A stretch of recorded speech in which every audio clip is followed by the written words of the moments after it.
오늘 사실은 못 올 건데 이 말씀으로 인해서 제가 오게 됐어요. 이 말씀을 또 주셔서 제가 마음에 또 뭐 걸리더라고요. 그래서 골로새서 3장 1절 말씀에서 3절 말씀까지입니다. 제가 봉독하겠습니다. 그러므로 너희가 그리스도와 함께 다시 살리심을 받았으며 위의 것을 찾으라. 위의 것을 생각하고 땅의 것을 생각하지 말라. 이는 너희가 죽었고 너희 생명이 그리스도와 함께 하나님 안에 감추어졌음이라. 이 말씀을 듣는데 제가 마음에 찔림이 왔어요. 왜냐하면 인간적으로는 본능으로 인간적으로 아직 제가 살아있어서 화가 나면 또 욱하는 것도 있어요. 왜 이러지? 이러면서 내가 뭘 잘못했는데 이러고 그런 게 있었는데 이 말씀을 하나님이 오늘 주셔서 제가 그래도 목자인데 가야지 하는데 우리 또 목사님이 또 문자를 주셔서 감사했습니다. 감사합니다. 오늘 골로새서 3장 1절의 말씀 보면 너희가 그리스도와 함께 다시 살리심을 받았다고 그랬어요. 그래요. 저는 암이 3번씩 걸렸었어요. 진짜 죽은 사람이었어요. 정말 덤으로 사는 인생이에요. 그런데 이 말씀이 딱 내 가슴에 와서 꽂혔어요. 너희가 그리스도와 함께 다시 살리심을 받았는데 너는 왜 이러냐. 작은 일에도 실족하고 넘어지고 제가 3번씩이나 치료받을 때는 정말 강해졌어요. 강해졌는데 하나님께서 시시때때로 저에게 말씀을 주십니다. 시시때때로 말씀을 주셔서 저를 다시 일으켜 세우고 이렇게 지금까지 했습니다. 그리고 다시 살리셨고 위의 것을 이제는 생각하라고 그랬어요. 위의 것을 생각하고 땅의 것을 생각하지 말라. 이 땅의 것은 정말 지뢰밭 같아요. 이렇게 말하면 심한 얘기지만 제가 왜 이 장미꽃으로 이 찬양을 했냐면 장미는 아름답고 향기도 좋지만 가시가 있잖아요. 그래 가시, 세상의 가시로 저는 표현을 한 거예요. 가시는 찔리면 아프잖아요. 그리고 가시가 장미꽃은 그렇게 아름답고 향기도 좋지만 가시가 있어서 항상 우리에게 아픔을 주는 거. 이 세상과 비교할 수 있는 것 같아요. 세상은 다 아픔이 많아요. 즐거운 분, 맨 즐거운 일만 있는 분도 물론 있겠지만 저는 이상하게 아픔이 많아. 그런데 하나님께서 또 저에게 이번에 그 일로 인하여서 오늘 여기 오기 직전에 미술협회에서 전화가 왔어요. 이사님을 해달라고. 문인협회 이사되기가 힘들어요. 예? 그런데 문인협회 아니라 미술협회 이사를 되게 해달라고 그랬고 또 어제는 문인협회에서 시로 작사 작곡한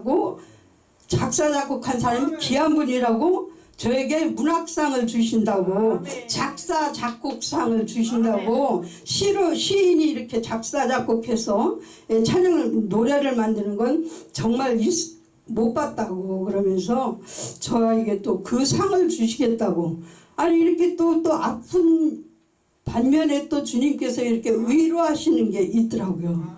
저는 또 그거를 꼭 하고 있지는 않아요. 금방 털어버리고 잊어버려요. 하나님이 또 나한테 뭔 깨달음을 주시려고 그러는구나. 또 고난이 오면 하나님께서 또 나에게 무슨 축복을 주시려고 이렇게 고난이 오나 이렇게 바꿔 생각을 해요. 그런데 오늘 보면 위의 것을 생각하지 말고 땅의 것을 위의 것을 생각하고 땅의 것을 생각하지 말라고 그랬는데 제가 그걸 허락했겠어요? 노했습니다. 안 한다고 그랬어요. 왜냐하면 그 자리에 하기가 힘든 자리예요. 그러나 지금 저는 주의 일 하기도 벅차지 세상으로 잠시 그런 것도 있었어요. 내가 이제 미술 옆에 문인 옆에 다니면서 이제 활동할까? 이 골치 아픈 그냥 주의 길이 가기도 힘들고 말도 많고 탈도 많은데 이런 생각이 들어갔어요. 잠시 동안. 근데 아니지. 내가 마음을 바꿨습니다. 그래서 안 하겠다고 그랬어요. 상은 받아야지만 문인 옆에 미술 옆에 이사는 안 하겠다고 그랬습니다. 이렇게 또 3절에 보면 이는 너희가 죽었고 너희 생명이 예수 그리스도와 함께 하나님 안에 감추어졌음이라고 말씀하셨습니다. 그래요. 우리는 저 같은 경우는 이미 죽었어요. 죽은 지가 한참 됐죠. 지금으로부터 한 17년 전 얘기예요. 18년 전. 그래서 그때는 제가 우리 아들도 너무 어렵고 고시 공부할 때였어요. 근데 제가 죽을 것을 생각하니까 정말 저는 죽는 게 두렵지 않은데 이것을 정말 이 세상에 흩어놓은 게 많잖아요. 저는 이게 참 뭐가 많아요. 뭐가 짐도 많고 뭣도 많고 집도 많고 하여튼 모든 게 많아서 정리해야 될 게 너무나도 많아요. 그런데 정말 세상 짐은 나에게 짐일 뿐이에요. 정말 머리 아파요. 눈 뜨면 머리 아파. 오늘은 무슨 일이 터질까?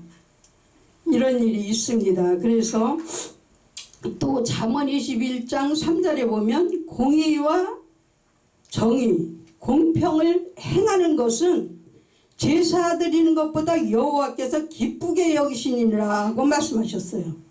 우리가 어느 교회고 단체고 어디고 간에 공의와 공평을 행하는 것은 제사를 드리는 것보다 여호와께서 기쁘시게 여긴다고 그랬어요.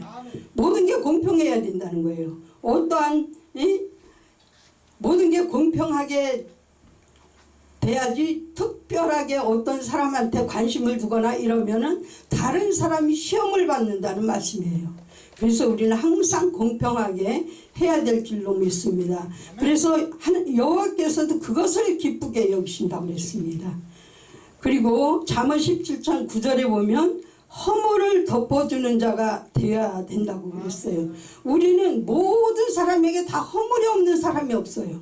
그러나 그 허물을 덮어줄 줄 알아야 돼요. 그걸 들추어서 그 사람에게 상처를 내고 하면 그 말로 베인 있잖아요. 칼로 베인 상처는 치료하면 낫지만 말로 베인 상처는 평생 가슴에 꽂혀 있어서 치료하기가 힘들어요. 그러니까 우리는 남에게 기왕이면 축복해 주는 입술. 우리 권 총대님 진짜 성격이 엄청 긍정적이세요. 그게 너무 좋더라고요. 목사님들은 되게 보면 그냥 갈구는 게 많거든요. 그런데 우리 권 목사님은 엄청 성격이 긍정적이세요. 뭐 이렇게 조금 얘기하려면 탁 뒤집어요. 이건 이래서 좋게 받아들이라, 좋게 생각하라.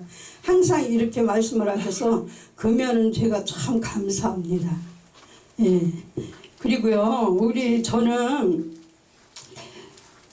모태신앙 하지만 모태신앙이에요. 사실은 저는 어릴 때 교회를 안 가면요, 엄마가 밥도 안 줬어요. 근데 우리 오빠 하나, 남동생 하나, 저 이렇게 하루는 이제 우리 오빠가 살살 우리를 꼬들겼어요. 교회 가지 말고 우리 이 헌금으로 뭐 사 먹자고. 그래서 우리는 어린 마음에 이제 아이고 오빠가 그러니까 그러자 하고서 돈을 까먹었다가 하루 종일 굶었습니다. 일방에서 그냥 무릎 꿇고 손을 들고 하루 종일 진짜 굶었어요. 그런데 그 오빠도 목사님이 됐고 그 남동생도 목사님이 되고 저도 목사님이 되고 우리 4명이나 목사님이 부부 목사 그렇게 됐습니다. 그래서 제가 우리 어머니가 항상 저 어릴 때 저는 몸이 약했어요. 그래서 항상 머리에다 손을 얹고 기도해 준 게 뭐냐면 머리가 되고 꼬리가 되지 않게 하시며 위에 있고 아래에 있지 않게 하시며 그 구워줄지라도 꾸지 않게 하시며 항상 제 머리에 대고 그 기도를 해주셨어요. 그래서 저는 그걸 어릴 때부터 외웠어. 머리가 되고 꼬리에 되지 않게 하시며 위에 있고 아래에 있지 않게 하시며 꾸어줄지언정 꾸지 않게 하시라. 이 기도를 항상 저 머리에 손 얹고 기도를 많이 해주셨습니다. 그런데 기도대로 되는 것 같아요. 항상 어디 가면 리더지 꽁지 있진 않아. 그리고 남을 꾸어줄지라도 꾸지는 않는 게 감사한 일이죠. 참 그래서 참 기도도 중요하구나 이런 말씀을 제가 드립니다. 그리고 제가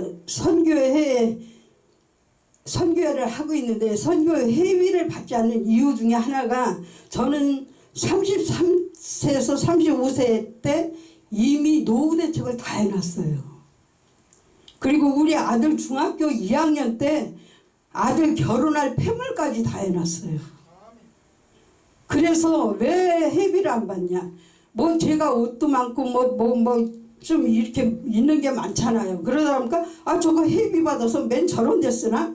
이런 오해 받을까봐 절대 회비를 안 받는 거예요.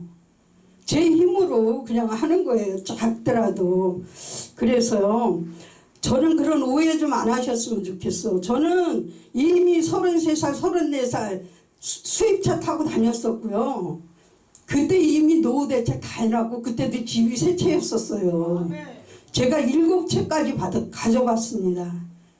그런데 지금은 목사가 돼서 쪼그라들었죠. 이제는 좀 그러기는 하지만 그래도 지분 몇 채 있습니다. 지분 몇 채 있어도 너무 맨날 갈급하고 세금 내느라고 바쁘고 돈도 못 써. 요즘 그러잖아요. 땅 있는 거지들 많다고. 집 많은 거지도 많고 돈 현금을 못 쓰거든요. 실정이 지금 그렇습니다. 그래서 하나님께 늘 감사하고 범사에 늘 감사하는 우리가 돼야 될 줄 믿습니다. 저는 하나님께 너무 감사한 거 많아요. 근데 사람들한테 오해도 받지만 저는 정말 주님을 위해서 살려고 발버둥 치는 사람이에요. 그런데 범사에 감사하고 이는 예수 그리스도 안에서 너희를 향하신 하나님의 뜻이라고 그랬어요. 하나님의 뜻이 뭐예요? 범사에 감사하는 것입니다. 저는 지금까지 살려주심도 감사요. 모든 것이 감사한 일밖에 없습니다. 감사합니다. 기도하겠습니다.